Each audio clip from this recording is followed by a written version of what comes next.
Hello and Happy New Year. There are so many things that we are looking forward to in this year. One of those things is seed starting.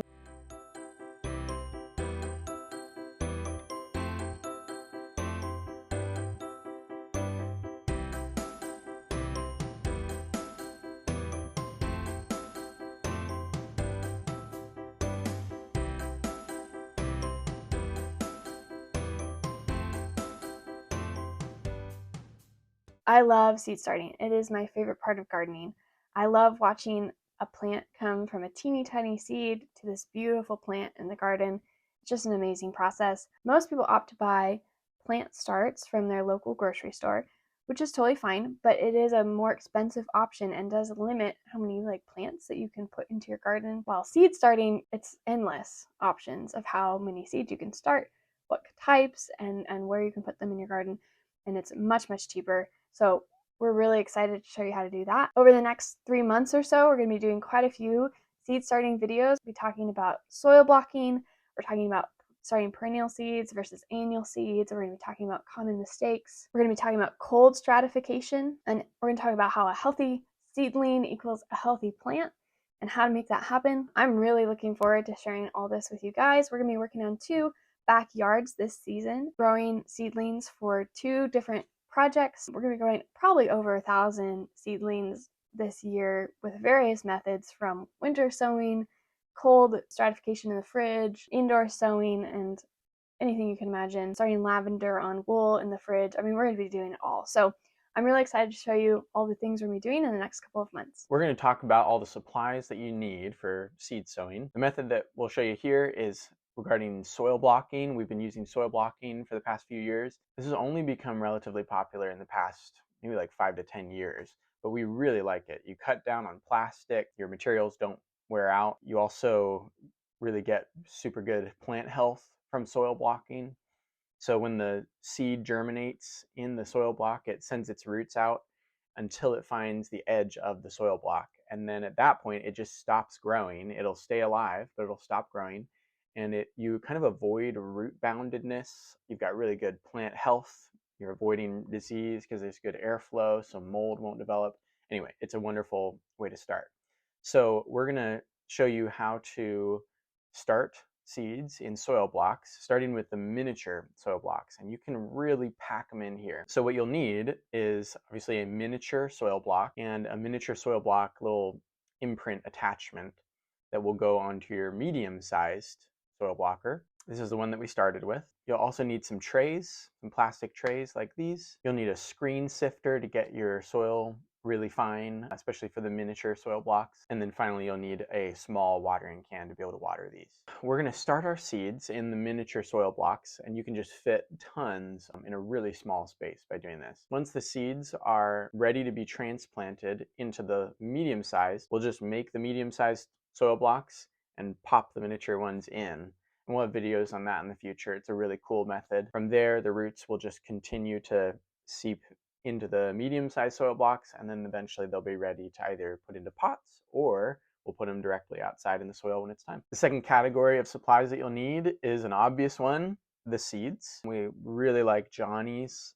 We also get them from Baker Creek Rare Seeds. We buy from Select Seeds, also Eden Brothers and Floret. You'll have to buy them quickly because they sell out really fast. The third category of supplies is related to winter sowing. So if you live in zones 1 through 7, you can do winter sowing. And this is a method that we really love. We've just started experimenting with it the past couple years.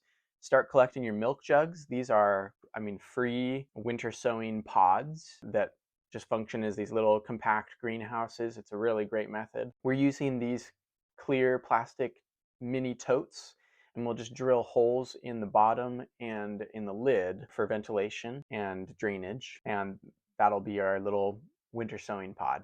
If you live in zones 8 through 13, you will need to cold stratify your seeds in the fridge. You'll need some paper towels, you'll need plastic baggies, you'll need sand, and we are experimenting with wool this year, so we're going to use that in place of the paper towels.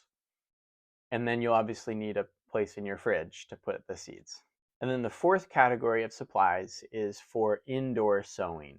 And for this, supplies this can be a little bit intimidating because grow lights can be expensive. We use these shop lights. And we've had a lot of success with them. We just buy a 4-pack for between like 80 and 90 bucks, and they work great.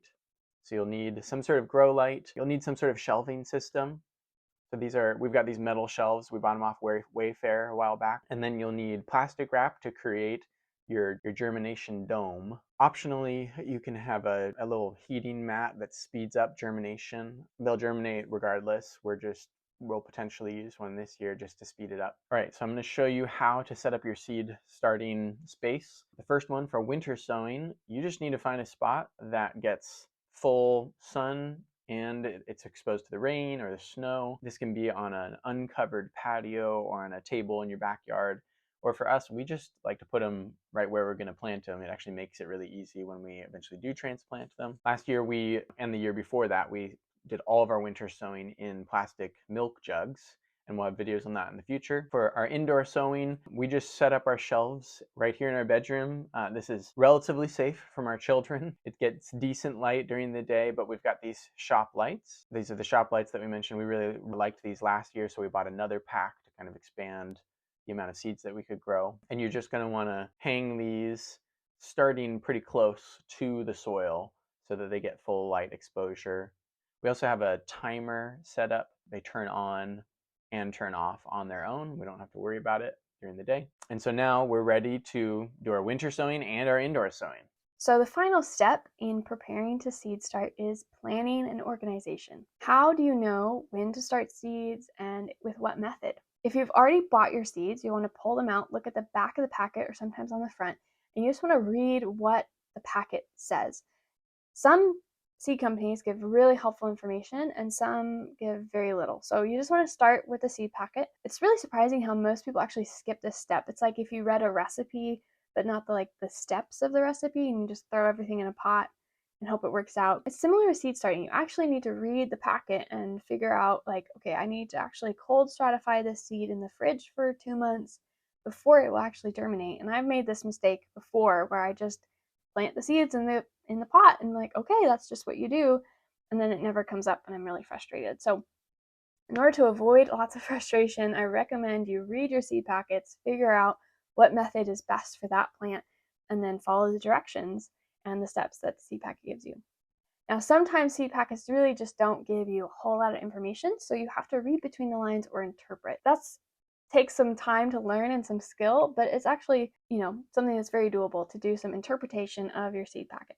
I'll give you an example. Here's 2 examples of a great seed packet and a less helpful seed packet. So Eden Brothers has super helpful seed packets. So this zinnia seed packet from Eden Brothers says on here, do I need to cold stratify? No. Okay, great.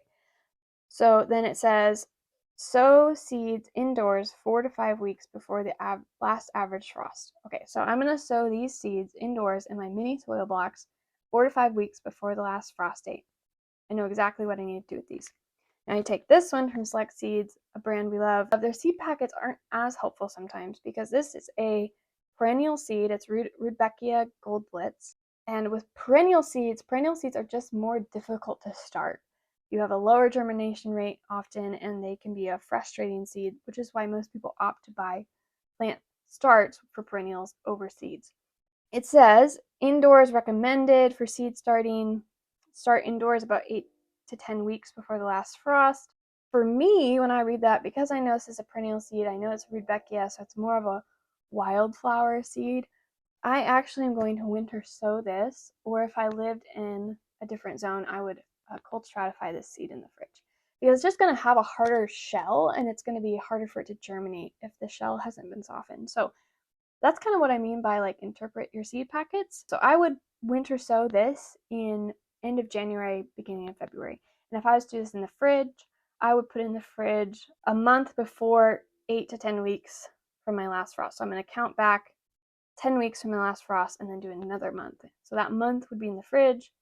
Then I'd start the seeds in soil blocks 8 to 10 weeks before the last frost. So for you, the most important part of seed starting and planting is to know your last average frost date. So for us, we're in somewhere between 6B and 7A with the new USDA sort of zone shift. Our last frost date is probably around mid-May, early May to mid-May. That means that on my calendar, I'm gonna look at about May 15th, and I'm gonna count back 8 weeks, 6 weeks, 4 weeks, 2 weeks for all of my seed starting, so I know exactly when to do that.